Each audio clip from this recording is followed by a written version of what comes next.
भाऊन इथे स्वागत करत आहे। मोठ्या संख्येत आपण आलेला आहात। कदाचित आपल्याला वाटत असेल राजकीय विषय आहे।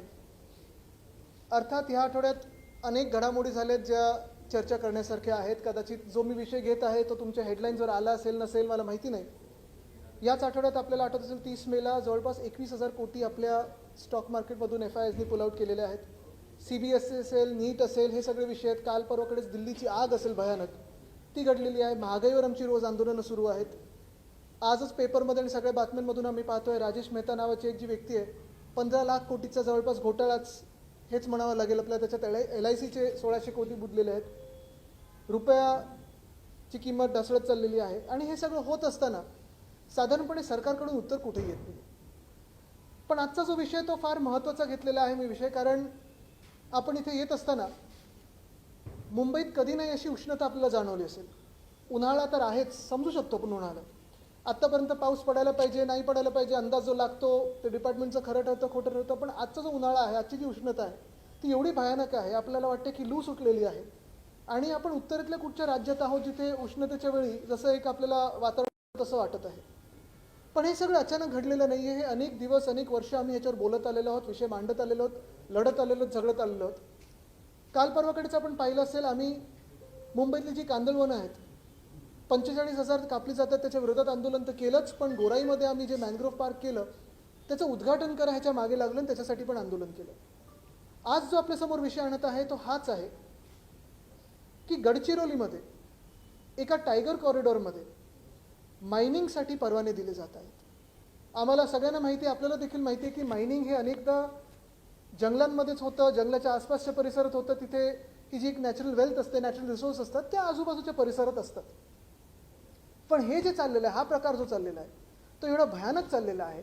आणि राज्य सरकार आणि केंद्र सरकार कसा ताळमेळ नाही आहे, कशी सांगड घातली जात नाही आहे, कशी एकमेकांच्या परवानग्यांसाठी पण थांबत नाही आहेत, एखाद्या उद्योगपत्यांना देण्यासाठी कशी ही रेस लागली आहे, ह्याची क्रोनॉलॉजी आपण समजून घेणं गरजेचं आहे। आपण पाहिलं असेल अरावलीबद्दल तर विषय घेतलेलाच आहे। तिकडच्या स्थानिक जनतेने रस्त्यावर उतरून आंदोलन केलं, चिपको आंदोलनसारखं आंदोलन केलं।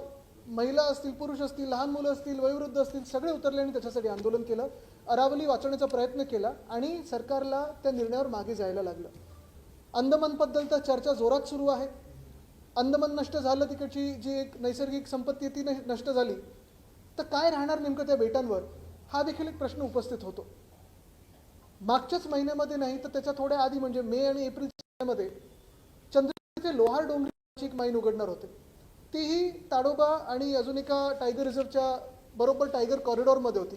मी तो विषय अधिवेशनात घेतला, तिथे बंडू धोत्रे आमचे मित्र ते उपोषणाला बसले आणि सरकारला त्याच्यावर मागे जायला लागलं। पण गडचिरोलीमधला विषय एवढ्यासाठी महत्त्वाचा होता कारण तिकडचे जास्ती करून जे प्रकल्प असतील ते तेवढे मीडियाच्या लाईमलाईटमध्ये किंवा राजकीय पक्षांच्या लाईमलाईटमध्ये येत नाहीत। आणि आता जर आपण पाहिलं तर गडचिरोलीमध्ये जी गावं आहेत, हेद्री आहे, बांदे आहे, परसलगोंडी आहे आणि राऊंड परसलगोंडी आहे, तिथे ताडोबा इंद्रावती टायगर कॉरिडॉरमध्ये हे मायनिंगचं प्रोजेक्ट लॉयड्स कंपनीला दिलं जात आहे। हे कुठच्या कंपनीला दिलं जातं आहे, देणं घेणं नाही, त्यांचा तो अधिकार आहे कुठेही घेण्याचा। पण ज्या प्रकारे दिलं जात आहे आणि जिथे दिलं जात आहे त्याला स्थानिक जनतेचं, पर्यावरणवाद्यांचं, जे कोणी लॉजिकल विचार करतात ह्यांचा आणि आमचा सर्वांचा विरोध आहे। ह्याचं कारण एकच आहे, कारण हे जे पूर्ण माईन दिली जात आहे ती बरोबर प्रोटेक्टेड टायगर कॉरिडॉरमध्ये दिली जात आहे। पण गंमत अशी आहे की एका बाजूला केंद्र सरकार, एका बाजूला केंद्रीय जे खातं आहे ते सांगतं की हे टायगर कॉरिडॉर आहे।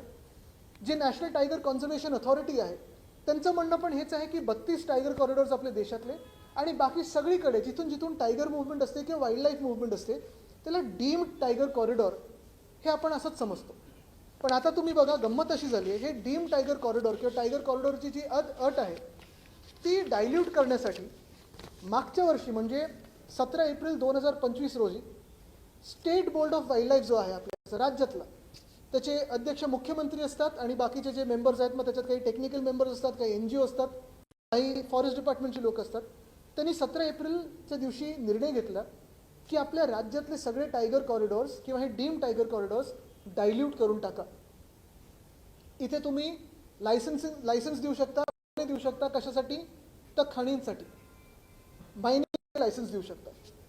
ह्याच निर्णयाच्या विरुद्ध मागच्या जूनमध्ये म्हणजे 2025 जूनमध्ये एक PI झाली कोर्टात त्या PILची अखेरची सुनावणी फेब्रुवारी 2026 12 फेब्रुवारी 2026मध्ये झाली आणि त्यापासून आतापर्यंत रिझर्व्ह फॉर ऑर्डर आहे. म्हणजे फेब्रुवारी, मार्च, एप्रिल, मे, जून 5 महिने रिझर्व्ह फॉर ऑर्डर आहे. असो, रिझर्व्ह फॉर ऑर्डर असल्यानंतर देखील आपण पाहिलं असेल एखादा विषय जेव्हा रिझर्व्ह फॉर ऑर्डर असतो त्याचा अर्थ हाच असतो की हे सबज्युडिस असतो.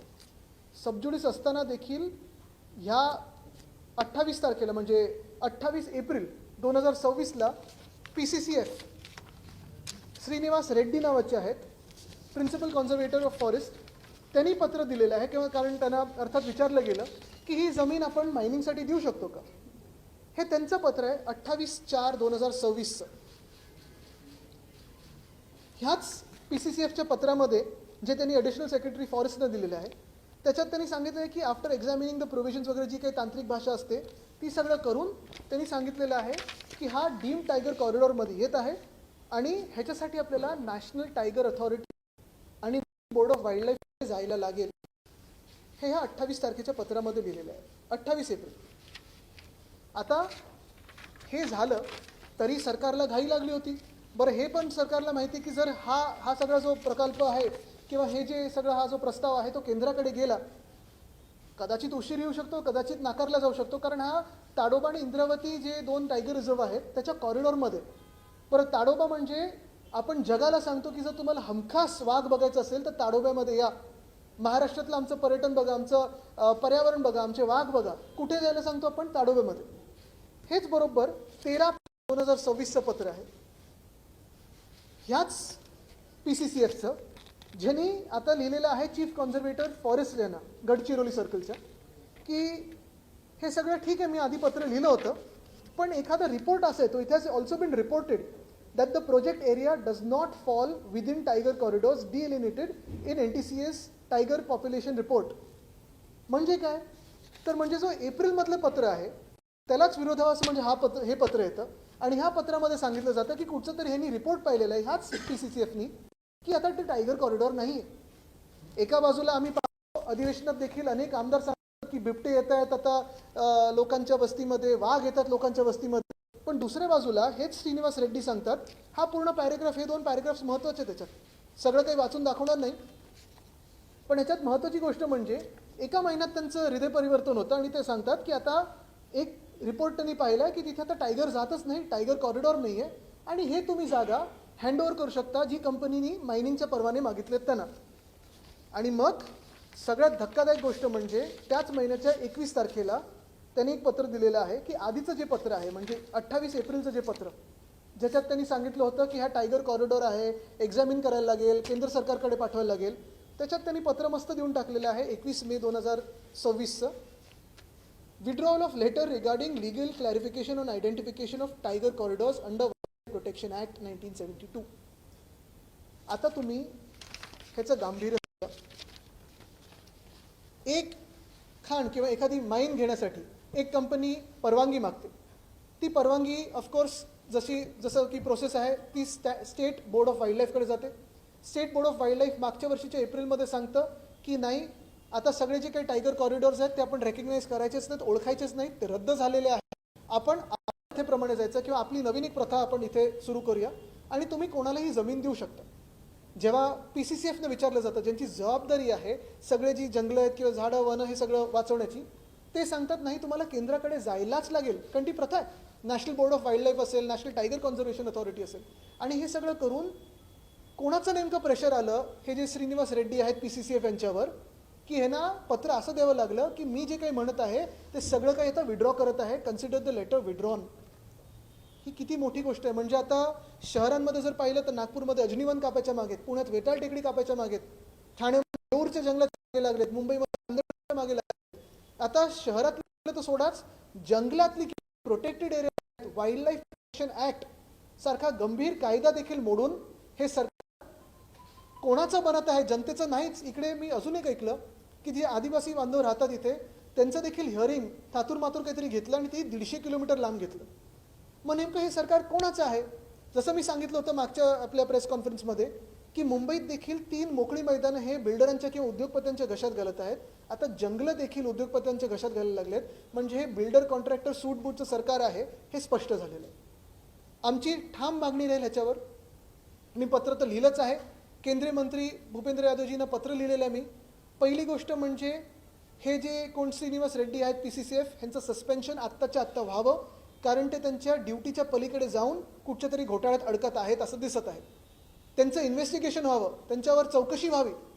दुसरी गोष्ट म्हणजे state board of wild life ज्याची ड्युटी आहे की दिलेल्या अखत्यारीतच काम करावं, त्याच्या पलीकडे जाऊन काम केल्यासाठी त्यांना देखील त्यांनी सस्पेंड किंवा डायल्यूट करून टाकावं, डिझॉल्व्ह करून टाकावं.